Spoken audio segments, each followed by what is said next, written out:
अध्याय 14 श्री चैतन्य महाप्रभु की बाल लीलाएं। चैतन्य चरित्रामृत के इस 14वें अध्याय में इस दृश्य का वर्णन किया गया है कि श्री चैतन्य महाप्रभु किस तरह बाल लीलाएं करते थे और किस तरह अनेक शरारतें करते थे और किस तरह अपनी माता और पिता के साथ लाड़ भरा व्यवहार करते हैं। तो आइए प्रारंभ करते हैं इस बहुत ही खूबसूरत अध्याय को। अध्याय 14 श्री चैतन्य महाप्रभु की बाल लीलाएं। यदि कोई चैतन्य महाप्रभु का किसी भी प्रकार से स्मरण करता है तो उसका कठिन कार्य सरल हो जाता है, किंतु यदि उनका स्मरण नहीं किया जाता तो सरल कार्य भी बड़ा कठिन बन जाता है। ऐसे चैतन्य महाप्रभु को मैं सादर नमस्कार करता हूँ। श्री चैतन्य महाप्रभु, श्री नित्यानंद प्रभु, श्री अद्वैत प्रभु तथा चैतन्य महाप्रभु के सारे भक्तों की जय हो। इस तरह मैंने श्री चैतन्य महाप्रभु के आविर्भाव को संक्षेप में सूत्रबद्ध किया है, जो शची माता के पुत्र के रूप में उसी तरह प्रकट हुए हैं जिस तरह माता यशोदा के पुत्र के रूप में श्री कृष्ण प्रकट हुए थे। मैं उनके जन्म की लीलाओं का क्रमबद्ध वर्णन पहले ही कर चुका हूँ। अब मैं उनकी बाल्यकाल की लीलाओं को संक्षेप में बताऊंगा। मैं उन श्री चैतन्य महाप्रभु की बाल लीलाओं को सादर नमस्कार करता हूँ जो स्वयं भगवान कृष्ण है। यद्यपि ऐसी लीलाएं सामान्य बालक के कार्यकलाप के समान लगती हैं, किंतु उन्हें पूर्ण पुरुषोत्तम भगवान की विविध लीलाओं के रूप में समझा जाना चाहिए। अपनी पहली बाल लीलाओं में महाप्रभु अपने बिस्तर पर लेटे लेटे ऊपर से नीचे की ओर पलट गए और इस तरह उन्होंने अपने माता पिता को अपने चरण कमलों के चिन्ह दिखलाए। जब महाप्रभु ने चलने का प्रयास किया तो उनके पांव की छोटी छोटी छाप में भगवान विष्णु के विशिष्ट चिन्ह ध्वज, वज्र, शंख, चक्र तथा मछली दिखलाई पड़े। इन सारी छाप को देखकर ना तो उनके पिता न ही माता समझ पाए कि पांव की ये छाप किसकी है। इस प्रकार विस्मित होकर वे यह निश्चय नहीं कर पाए कि उनके घर में ये चिन्ह कैसे आए। जगन्नाथ मिश्र ने कहा, निश्चय ही बाल कृष्ण शालग्राम शिला के साथ हैं। वे अपना बाल रूप धारण करके कमरे में भीतर खेल रहे हैं। जब माता शची तथा जगन्नाथ मिश्र बातें कर रहे थे तब बालक निमाई जग गया और रोने लगा। माता शची ने उसे गोद में उठा लिया और अपने स्तन से दूध पिलाने लगी। जब माता शची बालक को स्तनपान करवा रही थी तब उन्होंने अपने पुत्र के चरण कमल में वे सारे चिन्ह देखे जो उन्हें कमरे के फर्श पर दिखे थे। तब उन्होंने जगन्नाथ मिश्र को बुलाया। जब जगन्नाथ मिश्र ने अपने पुत्र के तलवे पर यह अद्भुत चिन्ह देखे तो वे अत्यंत पुलकित हुए और चुपके से उन्होंने नीलांबर चक्रवर्ती को बुलावा भेजा। जब नीलांबर चक्रवर्ती ने ये चिन्ह देखे तो हंसते हुए उन्होंने कहा, मैंने पहले ही नक्षत्र गणना से इसे निश्चित कर लिया था और लिख भी लिया था।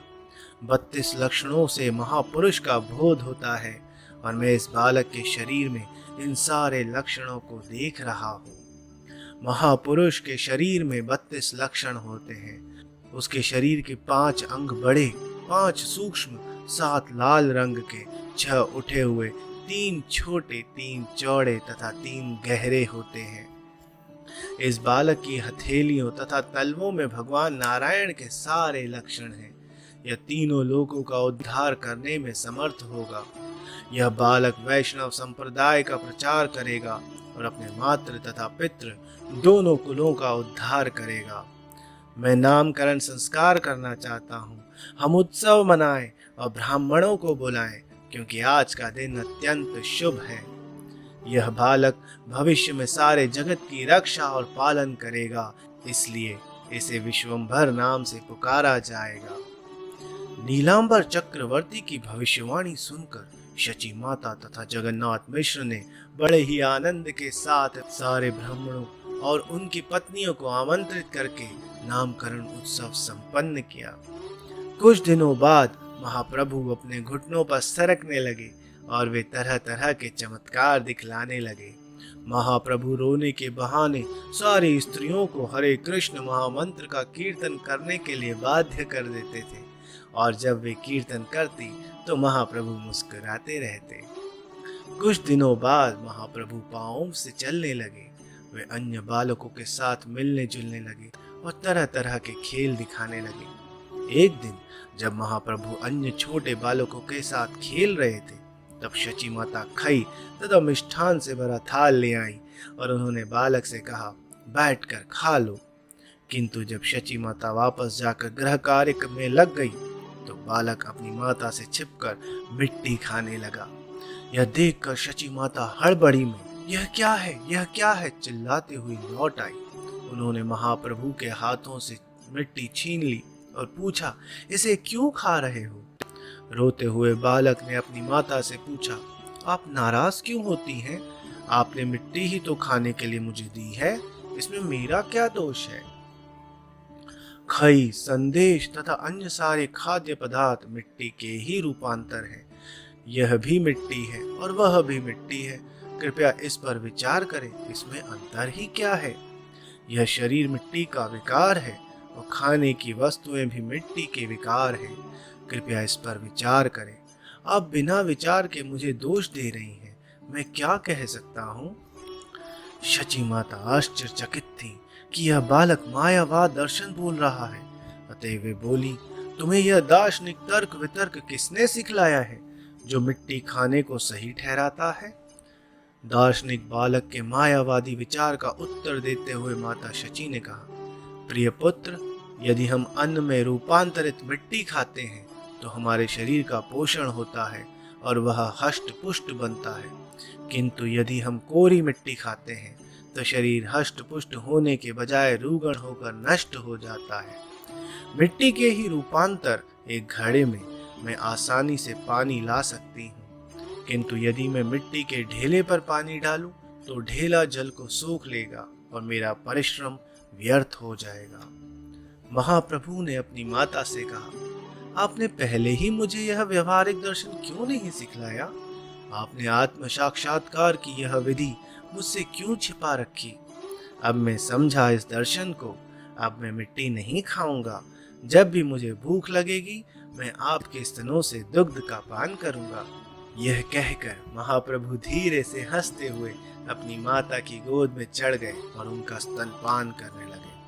इस तरह महाप्रभु अपने बचपन में विविध बहानों से अपना अधिक से अधिक ऐश्वर्य प्रदर्शित करते और इन ऐश्वर्यों को दिखला चुकने के बाद वे स्वयं को छिपा लेते। एक बार महाप्रभु एक ब्राह्मण अतिथि के भोजन को 3 बार खा गए और बाद में उन्होंने गुप्त रूप से उस ब्राह्मण को भवबंधन से उद्धार कर दिया।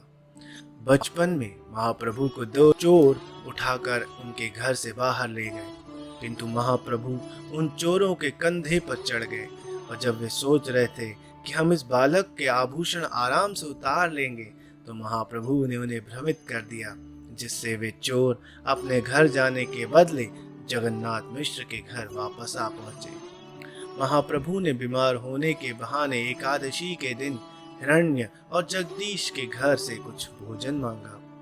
जैसा कि बच्चों में होता है, महाप्रभु ने खेलना सीखा और वे अपने मित्रों के साथ पड़ोसी मित्रों के घरों में जाते, उनके खाने की वस्तुएं चुराते और खाते। कभी कभी बच्चे परस्पर लड़ते झगड़ते। सारे बच्चों ने शची माता से शिकायत की कि महाप्रभु उनसे लड़ते हैं और पड़ोसियों के घरों से चीजें चुराते हैं। फलस्वरूप कभी कभी माता अपने पुत्र को दंड देती अथवा डांटती रहती। शची माता ने कहा, तुम दूसरों की चीजें क्यों चुराते हो? तुम दूसरे लड़कों को क्यों मारते हो? तुम दूसरों के घर के भीतर क्यों जाते हो? आखिर तुम्हारे घर में कौन सी चीज नहीं है? इस प्रकार माता की डांट खाकर महाप्रभु क्रोधित होकर कमरे के भीतर चले जाते और वहां पर सारे बर्तन तोड़ फोड़ देते। तब शची माता अपने पुत्र को गोद में लेकर चुप कराती और महाप्रभु को अपनी गलतियां स्वीकार करते और काफी लज्जित होते। एक बार बालक चैतन्य ने अपनी माता को अपने कोमल हाथ से मारा तो उनकी माता दिखावे के लिए मूर्छित हो गई। यह देखकर चैतन्य महाप्रभु रोने लगे। पड़ोस की स्त्रियों ने उनसे कहा, बेटा जाकर कहीं से एक नारियल ले आओ, तब तुम्हारी माता स्वस्थ होंगी। वे घर के बाहर गए, तुरंत ही 2 नारियल ले आए। सारी स्त्रियां ऐसा अद्भुत कार्य देखकर विस्मित हो गई। कभी कभी महाप्रभु अन्य बालकों के साथ गंगा नदी में स्नान करने जाते और पास की लड़कियां भी वहां पर देवताओं की पूजा करने आती। जब कन्याएं गंगा स्नान करके विभिन्न देवताओं की पूजा करने लगती, तो बालक महाप्रभु वहां आते और उनके बीच में बैठ जाते। महाप्रभु कन्याओं को संबोधित करते कहते, मेरी पूजा करो तो मैं तुम्हें सुंदर पति या सुंदर वरदान दूंगा। गंगा तथा देवी दुर्गा मेरी दासियां हैं और अन्य देवताओं की बात तो दूर रही, शिव जी तक मेरे दास हैं। महाप्रभु कन्याओं की अनुमति के बिना ही चंदन निकाल लेते और अपने शरीर में लगा लेते। उनकी फूल मालाओं को अपने गले में पहन लेते और मिठाइयाँ, चावल तथा केलों की भेंट को छीनकर स्वयं खा जाते। महाप्रभु के इस व्यवहार से सारी कन्याएं अत्यंत क्रुद्ध हो गईं। उन्होंने कहा, अरे निमाई, तुम गांव के रिश्ते से हमारे भाई जैसे हो, अतएव ऐसा करना तुम्हें शोभा नहीं देता। तुम हमारी देव पूजन की सामग्री मत लो, तुम इस तरह उपद्रव न मचाओ। महाप्रभु ने कहा, मेरी प्रिय बहनों, मैं तुम्हें वर देता हूँ कि तुम सबको अत्यंत सुंदर पति मिलेंगे। वे विद्वान, चतुर तथा तारुण होंगे और धन धान्य से परिपूर्ण होंगे। इतना ही नहीं, बल्कि तुम सबके 7 बेटे होंगे जो लंबी आयु वाले तथा अत्यंत बुद्धिमान होंगे। श्री चैतन्य महाप्रभु द्वारा दिया गया यह वर सुनकर सारी कन्याएं मन ही मन अत्यंत प्रसन्न थी, किंतु ऊपर से जैसा कि कन्याओं के लिए स्वाभाविक है, क्रुद्ध होने का बहाना बनाकर उन्हें डांटने लगी। जब कुछ कन्याएं नैवेद्य लेकर भाग गईं, तो महाप्रभु ने क्रुद्ध होकर उन्हें बुलाया और इस तरह कहा, यदि तुम कंजूसी करोगे और मुझे भेंट नहीं चढ़ाओगे, तो तुम में से हर एक को बूढ़ा पति और कम से कम 4 सौतने मिलेंगी।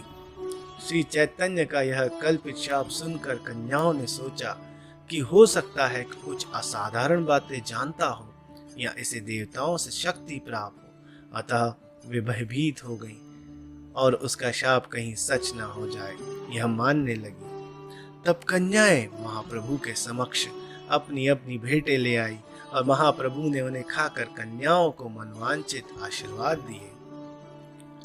जब लोगों को कन्याओं के प्रति महाप्रभु की इस चातुरी का पता लगा, तो उन्हें किसी तरह की गलतफहमी नहीं हुई, बल्कि उन्हें इन विवाह से आनंद प्राप्त हुआ। एक दिन वल्लभाचार्य की पुत्री, जिसका नाम लक्ष्मी था, गंगा किनारे नदी में स्नान करने और देवताओं को पूजने आई। लक्ष्मी देवी को देखकर महाप्रभु उनके प्रति अनुरक्त हो गए और महाप्रभु को देखकर लक्ष्मी को अपने मन में परम संतोष की अनुभूति हुई। उनमें परस्पर सहज प्रेम जागृत हुआ और बाल्यकाल की भावनाओं से प्रसन्न होने पर भी यह प्रकट हो गया कि वे दोनों एक दूसरे पर स्वाभाविक रूप से अनुरक्त हैं। उन दोनों ने एक दूसरे को निहारने के नैसर्गिक आनंद का आस्वादन किया और देव पूजा के बहाने दोनों ने अपनी भावनाएं प्रकट की। महाप्रभु ने लक्ष्मी से कहा, मेरी पूजा करो क्योंकि मैं परमेश्वर हूँ। यदि तुम मेरी पूजा करोगी तो निश्चय ही तुम्हें मनोवांछित वर प्राप्त होगा। श्री चैतन्य महाप्रभु का आदेश सुनकर लक्ष्मी ने तुरंत उनकी पूजा की, उनके शरीर पर चंदन तथा फूल चढ़ाए, उन्हें मल्लिका फूलों की माला पहनाई और उनकी स्तुति की। लक्ष्मी द्वारा इस प्रकार पूजे जाने पर महाप्रभु मुस्कुराने लगे। उन्होंने श्रीमद् भागवत का एक श्लोक कहा और लक्ष्मी द्वारा व्यक्त मनोभाव को स्वीकार कर लिया। हे प्रिय गोपियों, मैं तुम्हारा पति बनने तथा इस प्रकार से मेरी पूजा करने की तुम लोगों की इच्छा को स्वीकार करता हूँ। मैं चाहता हूँ कि तुम लोगों की इच्छा पूरी हो, क्योंकि यह पूरी होने योग्य है। इस तरह परस्पर अपने अपने भावों को व्यक्त करने के बाद भगवान चैतन्य तथा लक्ष्मी दोनों अपने अपने घर लौट आए। भला चैतन्य महाप्रभु की गंभीर लीलाओं को कौन समझ सकता है। पास पड़ोस के लोगों ने जब चैतन्य महाप्रभु के नटखट स्वभाव को देखा तो उन्होंने प्रेमवश शची माता तथा जगन्नाथ मिश्र से शिकायत की। एक दिन शची माता अपने पुत्र को डांटने के उद्देश्य से उसे पकड़ने गई, किंतु वे उस स्थान से भाग निकले। यद्यपि चैतन्य महाप्रभु संपूर्ण ब्रह्मांड के पालन करता है, किंतु एक बार वे उस गड्ढे में भोजन पकाने के बाद फेंके गए पात्रों के ऊपर जाकर बैठ गए जहां जूठन फेंका जाता है। जब शची माता ने अपने बेटे को फेंकी हुई हांडियों के ऊपर बैठे देखा तो उन्होंने यह कहकर आपत्ति प्रकट की, तुमने इन अशुद्ध बर्तनों को क्यों छुआ? अब तुम अशुद्ध हो गए हो, जाओ और गंगा में स्नान करो। यह सुनकर चैतन्य महाप्रभु ने अपनी माता को ब्रह्म ज्ञान की शिक्षा दी। यद्यपि वे इससे विस्मित तो हुई, किंतु फिर भी उन्होंने महाप्रभु को स्नान करने के लिए बाध्य किया। कभी कभी शची माता अपने पुत्र को लेकर बिस्तर पर लेटती और वे देखती कि स्वर्गलोक के निवासी वहां आए हुए हैं, जिनसे सारा घर भर गया है। एक बार शची माता ने महाप्रभु से कहा, जाकर अपने पिता को बुला लाओ। माता का आदेश पाकर वे उन्हें बुलाने बाहर गए।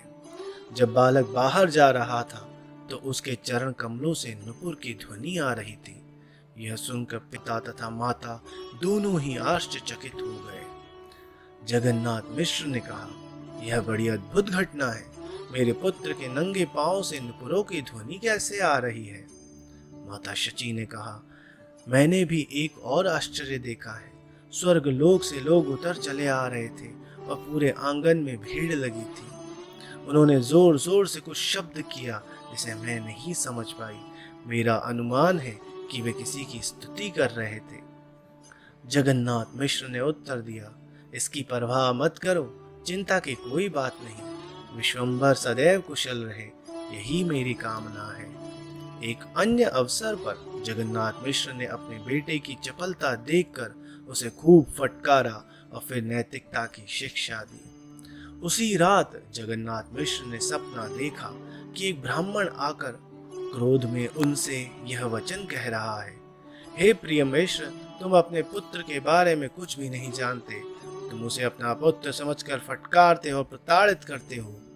जगन्नाथ मिश्र ने उत्तर दिया, यह बालक देवता, योगी या संत पुरुष है तो हुआ करे, मुझे इसकी परवाह नहीं कि वह क्या है, क्योंकि मैं उसे अपना पुत्र ही मानता हूँ। यह पिता का कर्तव्य है कि वह अपने पुत्र को धर्म तथा नैतिकता की शिक्षा दे। यदि मैं इसे यह शिक्षा नहीं दूंगा तो यह जानेगा कैसे? ब्राह्मण ने उत्तर दिया, यदि तुम्हारा पुत्र स्वयं तेजोमय पूर्ण ज्ञान से युक्त दिव्य योगी है तो तुम्हारी शिक्षा का क्या लाभ है? जगन्नाथ मिश्र ने कहा, चाहे मेरा पुत्र सामान्य पुरुष न होकर नारायण ही क्यों न हो, तो भी पिता का कर्तव्य है कि अपने पुत्र को शिक्षा दे।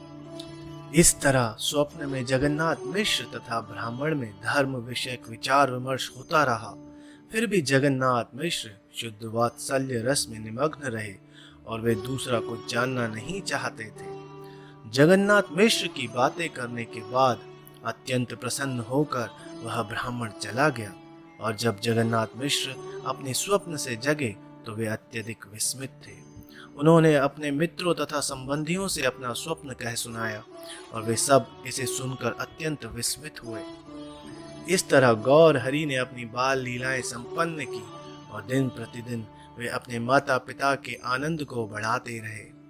कुछ दिनों बाद जगन्नाथ मिश्र ने अपने पुत्र का हाथखेड़ी संस्कार संपन्न करके उसकी प्रारंभिक शिक्षा का शुभारंभ कर दिया। महाप्रभु ने कुछ ही दिनों में सारे अक्षर और संयुक्त अक्षर सीख लिए। यह श्री चैतन्य महाप्रभु की बाल लीलाओं की रूपरेखा है, जिसे यहाँ क्रमबद्ध करके प्रस्तुत किया गया है। वृंदावन दास ठाकुर ने पहले ही अपनी पुस्तक चैतन्य भागवत में इन लीलाओं का विस्तार से वर्णन किया है, इसलिए मैंने केवल संक्षिप्त सारांश दिया है। पुनरुक्ति के भय से मैंने इस विषय को विस्तार से नहीं दिया। श्री रूप तथा श्री रघुनाथ के चरण कमलों की स्तुति करते हुए और सदैव उनकी कृपा की आकांक्षा करते हुए मैं कृष्णदास उन्हीं के चरण चिन्हों का अनुसरण करते हुए श्री चैतन्य चरितामृत का वर्णन कर रहा हूँ।